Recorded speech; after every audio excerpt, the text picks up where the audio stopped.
hoist my flag.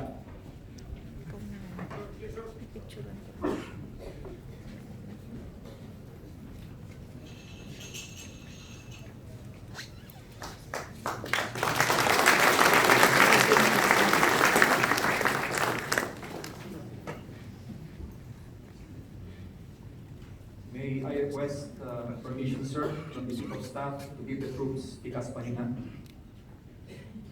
Mr. Barrow, give the troops tikas pahinga.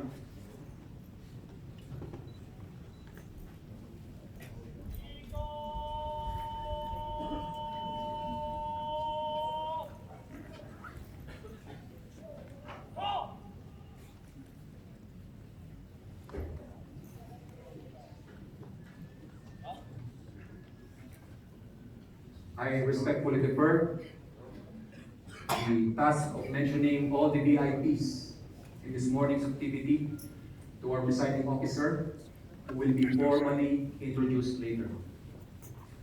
That said, members of Team PMA, members of the Cadet Corps, Armed Forces of the Philippines, ladies and gentlemen, magandang umaga po sa inyong lahat. The mission of the Philippine Military Academy is to instruct, train, and develop the cadets so that each graduate shall possess the character, the broad and basic military skills, and the education essential to the successful pursuit of a progressive military career.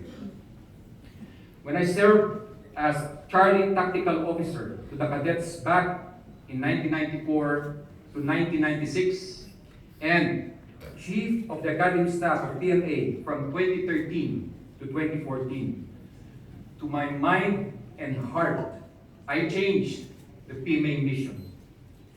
For myself, essentially, from to instruct, train, and develop the cadets to instruct, train, develop, and inspire the cadets so that each graduate shall possess the character, the broad and basic military skills, and the education essential to the successful pursuit of a progressive military career. Including the word inspire to the mission of PMA entails approaching the task of molding the future leaders of the motherland from an entirely different perspective. I did this because back then, I had to motivate and inspire not only the cadets, but also myself, for I always believed that I cannot truly lead the cadets or my men when I myself cannot lead or discipline me.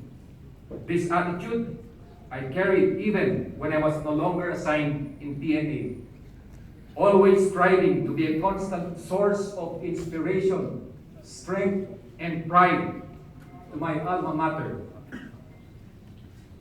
Even before considering the possibility of taking the helm of the Academy a few days back, I was inundated by various advices left and right on how to totally eradicate maltreatment in the Academy.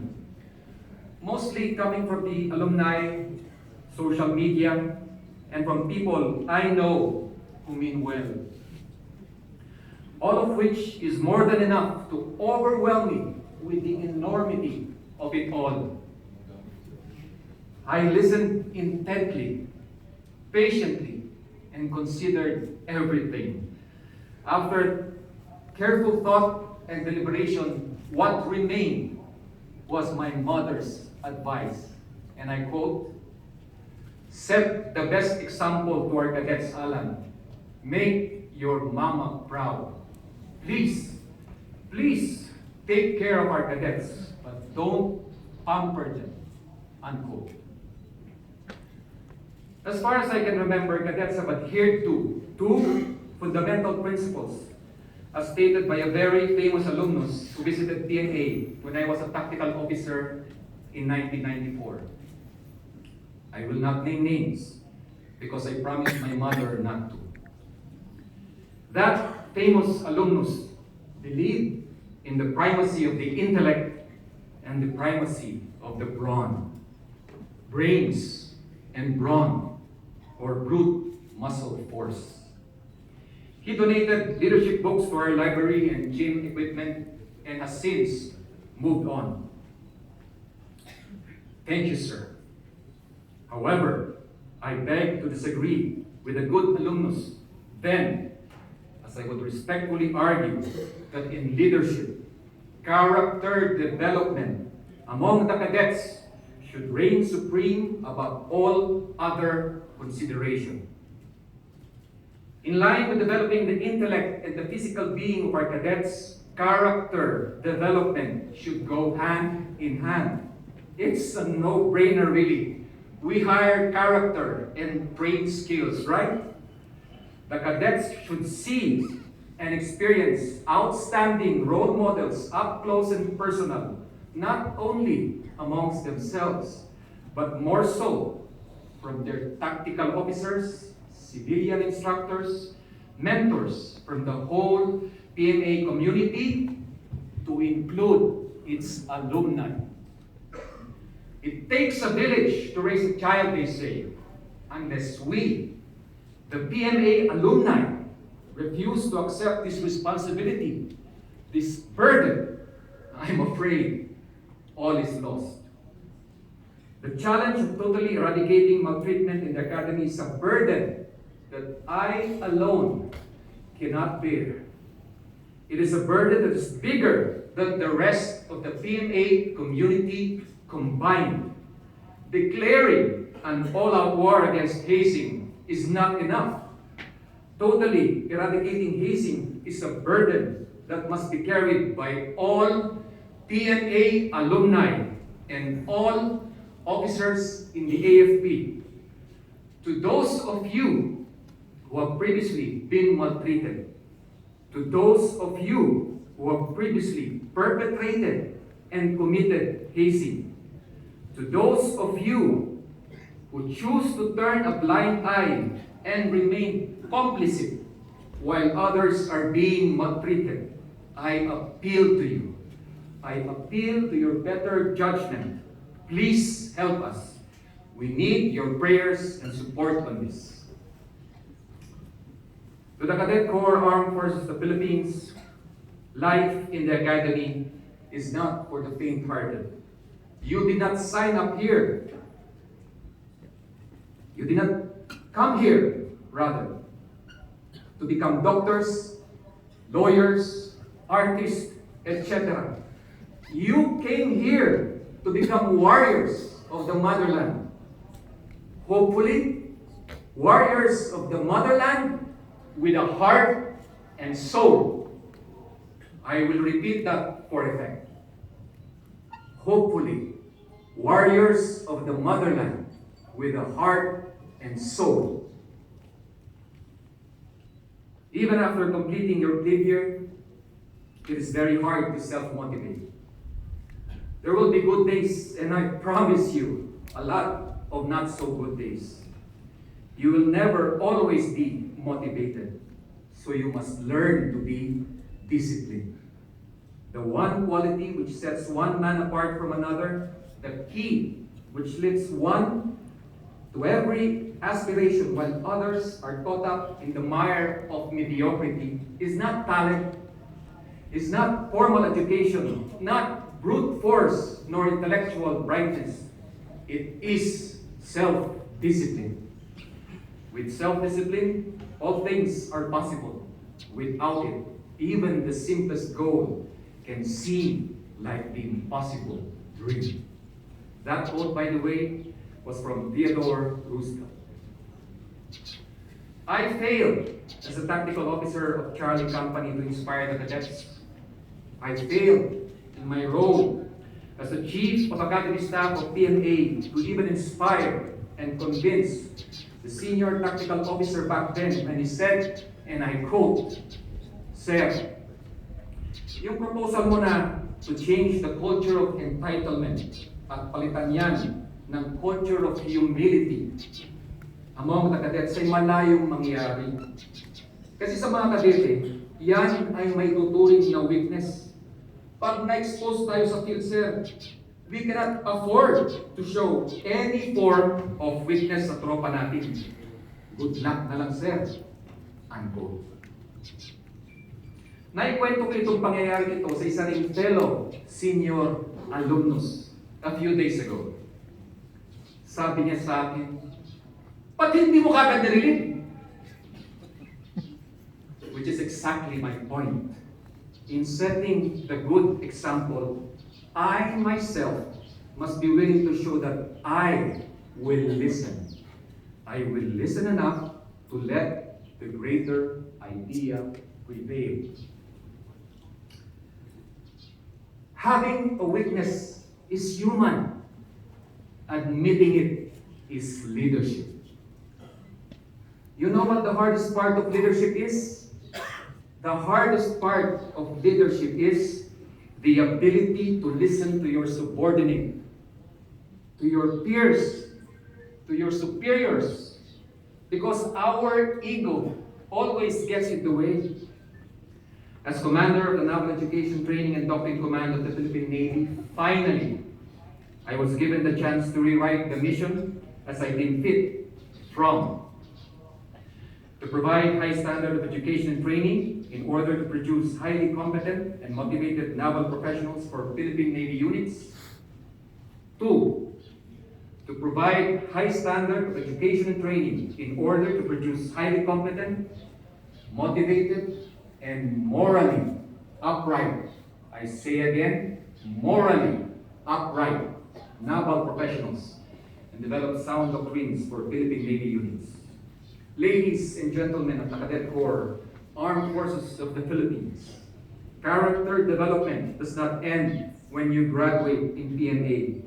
It continues throughout your career in the profession of arms.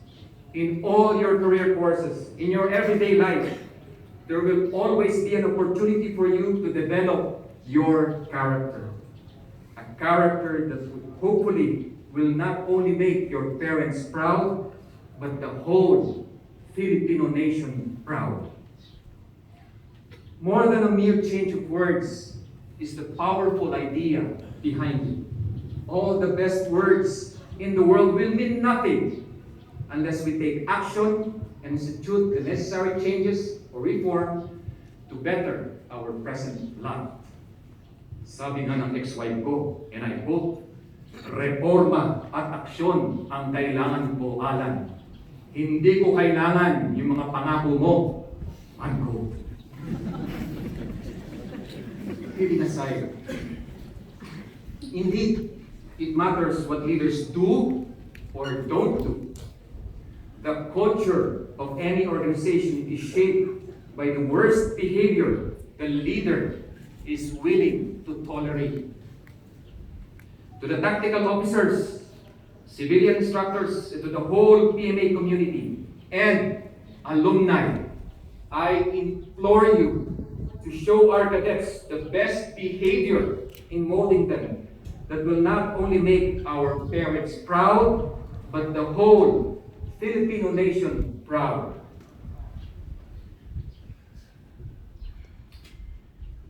To continue,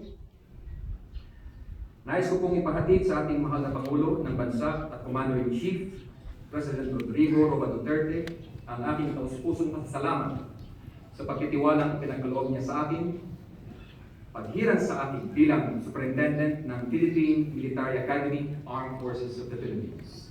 Ganon din po ang aking pasasalamat sa kalihim ng tanggulang pambansa, ang kagalang-galang Delphine N. Lorenzana, sa Chief of Staff ng AFP, Lieutenant General Noel Segovia Clement, sa Flag Officer in Command ng Philippine Navy, Vice Admiral Robert Arugay Vedran, sa Board of Generals ng AFP, sa Chairman at mga miyembro ng Board of Senior Officers ng Philippine Navy, at sa lahat ng mga taong naging instrumento upang ako'y mapiling Superintendent ng PMA.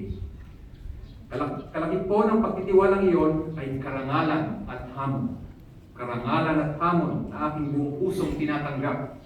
Isang pagtitiwala na aking susuklian ng paglilingkod ng buong usay at katapatan. Sa pinag-iting na tulong at suporta ng mga bumubuo ng hukbong sandatahan ng Pilipinas at ng Chain of Command ng AFP, Ako po ay walang dudang naniniwala na magagampanan natin ng buong pusay at katapatan ang ating sinumpaang tungkulin at responsibilidad na iniatang sa atin ng ating tinambayan.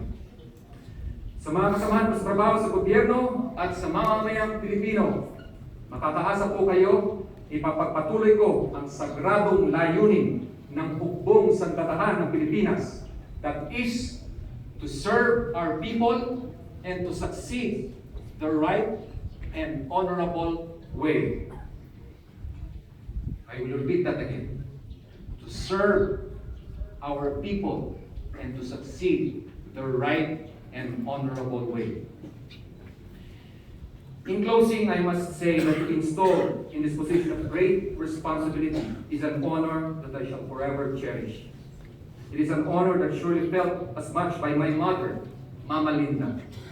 I thank her for nurturing me with the brand of discipline, the values, patience, the right attitude that accounted for what I am today. I must also thank my loving partner, Cookie. Cookie, will you please stand up?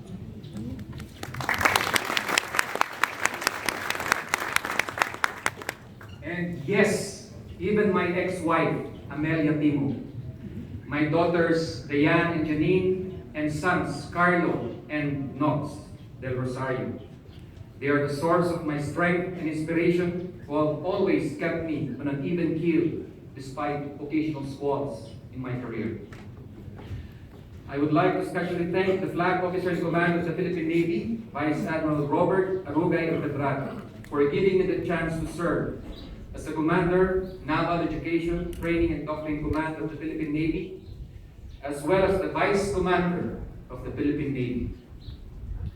I would also like to thank the outgoing Superintendent of the Philippine Military Academy, Lieutenant General Ronnie Evangelista, AFP, for making the ultimate sacrifice in upholding PMA's integrity. Staff, I wish you fair winds, clear skies, and following seas in all your future endeavors.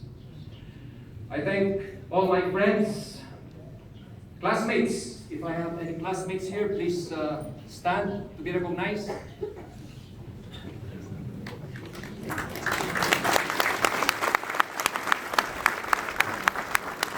Thank you. Oh, before I forget, my team, NETPC and ViceCom, please stand up.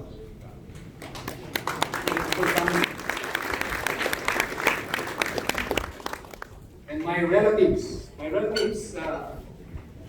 po kayo lahat.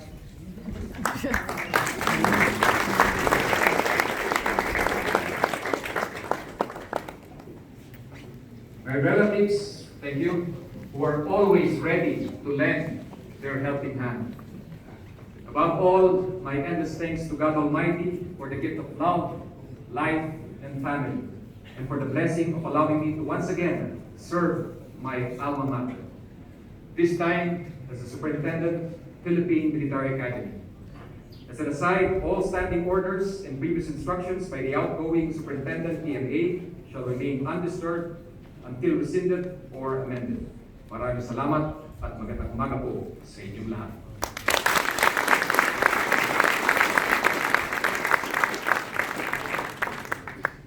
I now come to the more pleasant task of my job this morning.